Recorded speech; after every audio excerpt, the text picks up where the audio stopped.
Hi everyone, welcome to yet another Tiago Tuesday Talks episode, a video series where I answer the questions you drop in the comment section below, and pardon my voice, today it's a little bit different. What set should I buy if I'm looking for playability? So recently I reviewed the Indiana Jones Temple of the Golden Idol, and that one actually surprised me quite a lot by the amount of play features it does have. I reckon it's not like the best for kids to play, I guess, because it's not like a vehicle or something that you can play around everywhere, but in regards to the play functions that it has, it's a lot of fun, so maybe I would suggest that one. Do you have any goats? I do not have any Lego goats. The Lego goat is like a very well-known Lego element, at least for Lego fans, because it's only been released once in a Lego set. It was like a medieval market village or something, I think that's the one. And since it's only been released on that set, and it's the only goat element to my knowledge that exists, the prices on those have gone up like tremendously. And people and fans have been asking for Lego to re-release Lego goats. That's the story or the backstory about Lego goats. I do not have any goat. I have thought at one point in time to like mass collect some of them. I don't know, buying 10, 100 or whatever. Run Bricklink dry out of goats. But then I have this fear of like Lego will probably re-release it eventually. They haven't done it so far. But they could do it, and I'm scared that, you know, I'm investing this amount of money in goats. I don't know how much one costs these days. I'm afraid of like investing in Lego goats and then they're not holding up to their value. So yeah, long answer short, I do not have any Lego goats. If YouTube went down for life, would you go back to work for Lego?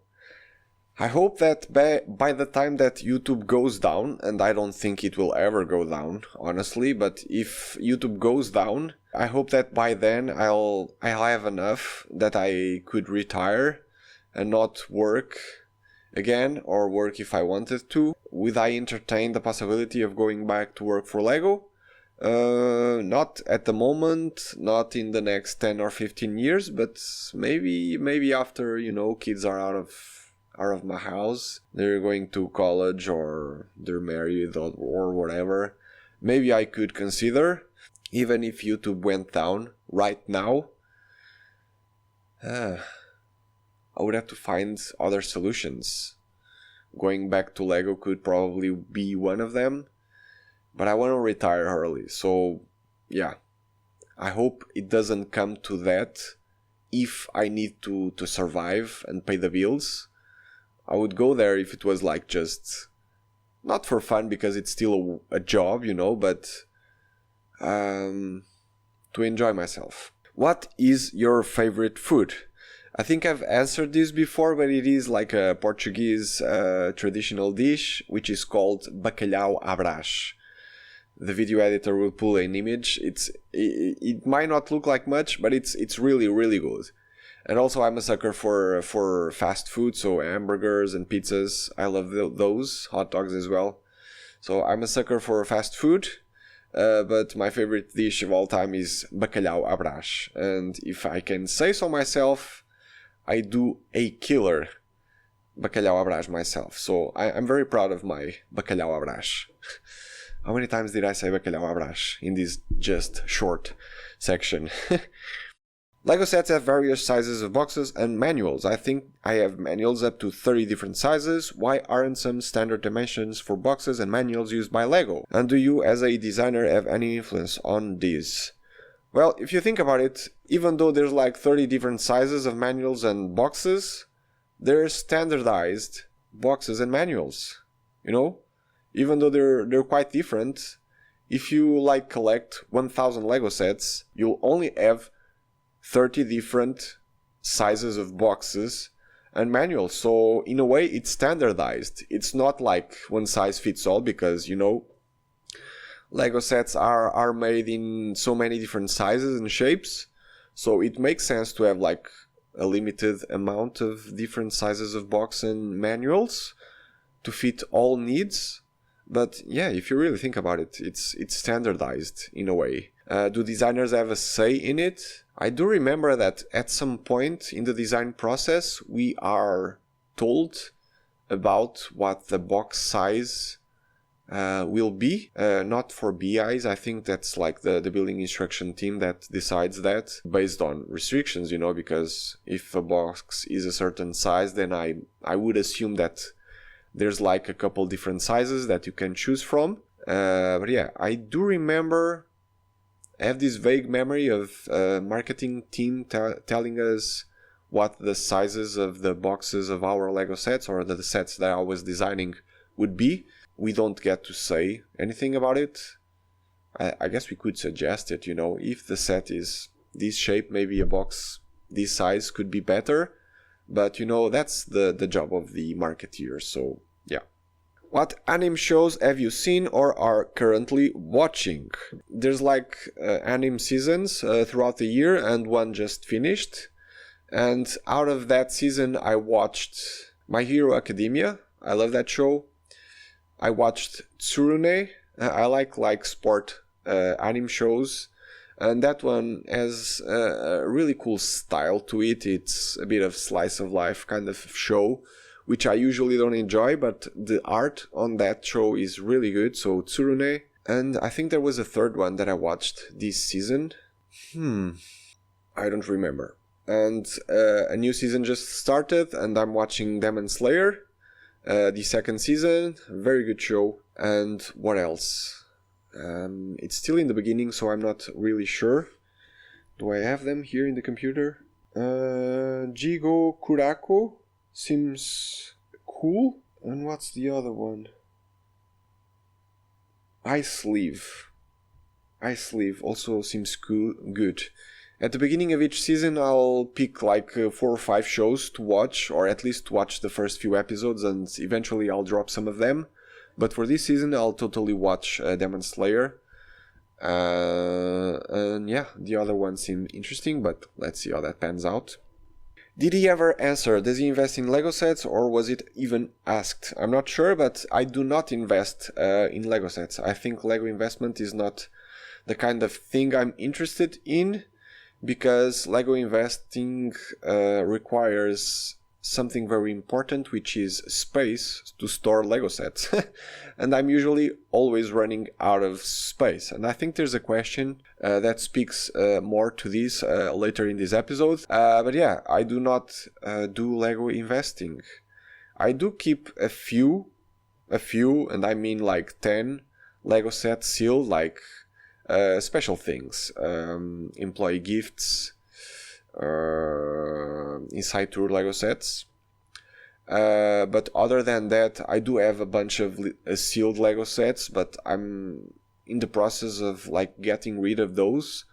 And these are Lego sets that I bought when I was working for Lego, that I don't think I'll ever open, because I have too much Lego now. Again, speaking to the point of of a question that will come afterwards in these episodes. So I think I have too much Lego, too many sealed Lego sets, and I'm trying to get rid of some of those. So yeah, I do not invest in Lego sets, but I do keep a very few amount of them sealed. But even then, I'm actually considering like getting rid of even the inside tour sets and the employee gifts, because they're just taking up space. And I hate having cluttered spaces. I have having these sets at home, filling up space that we need to store other stuff. And I really don't have a plan for these sets. So I'll probably get rid of every sealed Lego set I own, actually. Where did you get that cool looking cherries art and Pokeball? Actually made them myself, there was a time that I actually did lots of mocks and stuff and tutorials for my YouTube channel in the very early beginning of the YouTube channel. So I did tutorials and such, and yeah, I did Pokeball tutorials, and I did the Charizard video. It's like a shiny Charizard variant. It's not like the orange that everyone knows about, so I guess that's why that video didn't do really well. Or maybe not maybe, for sure at the time I wasn't really sure of what I was doing, what was considered to be a good video in my mind. I thought it would be a good video and it would get tons of views, but it didn't. But I still keep the build anyways because I think it's really cool. I really like Pokemon, so yeah, those are there in the shelves. I have what I think is an awesome idea to submit to LEGO Ideas. However, I've been postponing it for a few months because of the minifigures. Do you have any idea or advice on how to design them? So, I'm not sure, but I think Bricklink Studio, like the 3D software that you can use to digitally design your minifigures, allows you to make, to place like prints on minifigures. I'm not sure of this. But even if you can't do it on Bricklink Studio, you can still use like an editing software like Photoshop or GIMP. I use GIMP because it's free to use. Or if you take the example of the fan designers of the BTS set, their minifigures didn't have any detail whatsoever. At least from what I remember, the minifigures were super basic, no prints, no face prints, no whatever, and they still got to 10,000 votes and they still got their idea approved. So if everything else on your project is done and you're only missing the minifigures, I would say just go for it, even the way it is right now, because, you know, if the fan designers of the BTS did it, why shouldn't you, you know? The platform is called LEGO Ideas, you know? If the idea is there, LEGO will run with it. It doesn't need to be like perfectly designed LEGO models that eventually will be changed by the LEGO designers anyway. So sometimes I do wonder what's the point of like really like trying to work up your idea submissions, you know, like making them so perfect, so spotless. But I guess that's to attract some voters, which I can understand. But, you know, I think with LEGO Ideas submissions, there becomes a point, there's like a line that you cross that will not add up to your submission in any way whatsoever. There's the minimal amount of work that you need to do in regards to a project, and doing that past that point is pointless because it won't give you anything extra on top of it. So I think the BTS project was a great project at that because they did the bare minimum and they still got the project approved. So take inspiration from those guys because they totally nailed it. How would you feel if LEGO did a Nintendo Direct style announcement video every few months? It would discourage leaks because sets would be officially announced in a big video premiere with release dates as well. I would love for this to continue happening. It did happen 2 years in a row, which was like LEGOCon. The first LEGOCon was a bit cringy, everybody agrees on that, but LEGO did an awesome job with the second LEGOCon. I think it was like a really good event. They were able to announce stuff there that hasn't been leaked before, so that was really good. And then this year they decided not to do LEGOCon, or was it last year? Maybe it was last year, I don't remember. If it was last year or this year that they decided not to do LEGOCon again, I'm not sure about this information. But either way, I think that was a good thing. I'm not sure if LEGO would be able to do that in every few months, like Nintendo does it.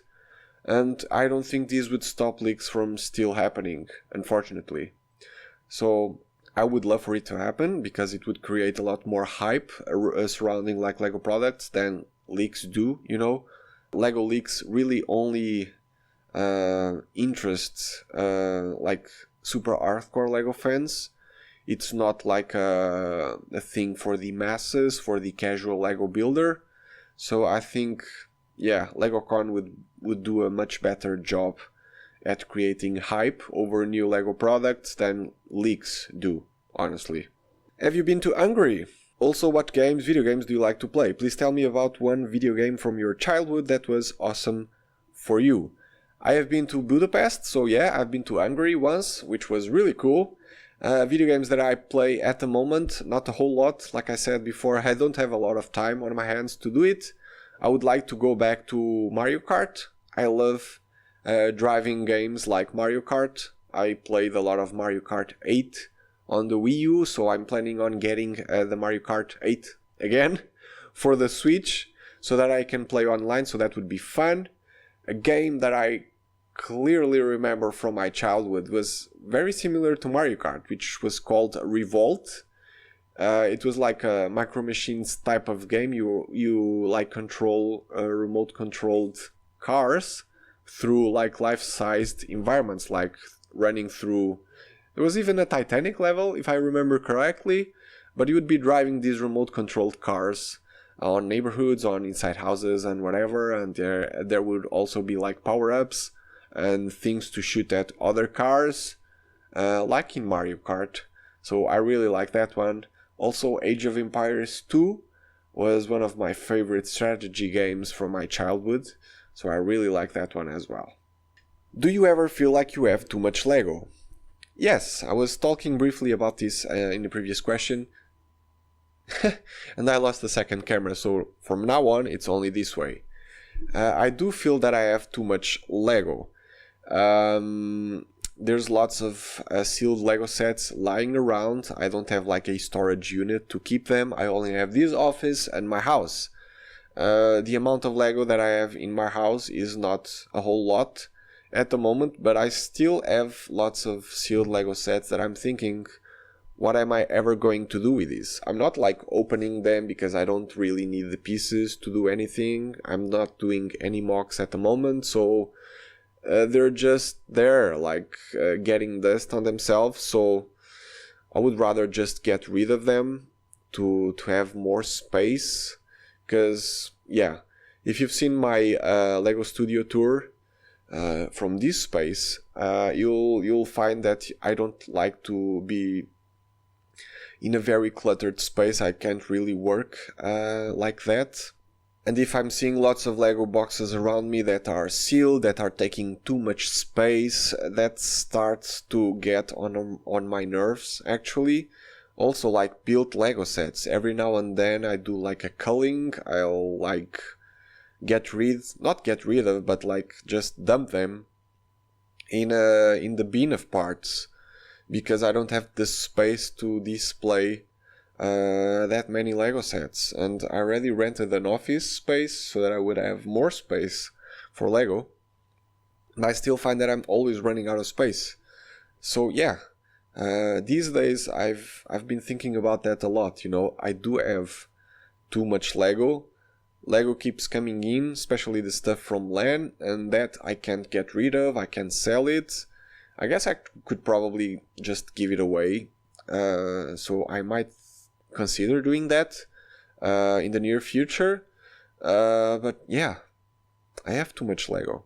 If I were building mocks, I guess I could get rid of, or not get rid of, but at least the pieces would be not taking up space on the storage drawers or on the bricks of bins. They would actually be like invested into a big build that I would like to do. So that would be a way of not having that much Lego lying around, though the Lego is still there, so I'm just rambling at this point. I do feel that I have too much Lego. I have 6 closed Lego bags that belong to a set that I don't know what set and have no instructions. How do I find what set those 6 bags belong? To do these kinds of exercises, or maybe if you buy like a Lego bulk lot from a garage sale or marketplace or whatever, I would look for minifigures or printed elements or stickers if there are any. But I guess if you only have like 6 bags, you don't have stickers in there, but printed pieces, I would like try to search for printed pieces on those bags and then try to identify them, cross-reference them with Bricklink or Brickset to try and find out where those appear, and then that's easier to find out what sets those bags belong. Also, minifigures is usually easier to do that job, or maybe like really big Lego pieces or odd Lego pieces that you may find there are usually my go-to starting points if I'm trying to identify a Lego set.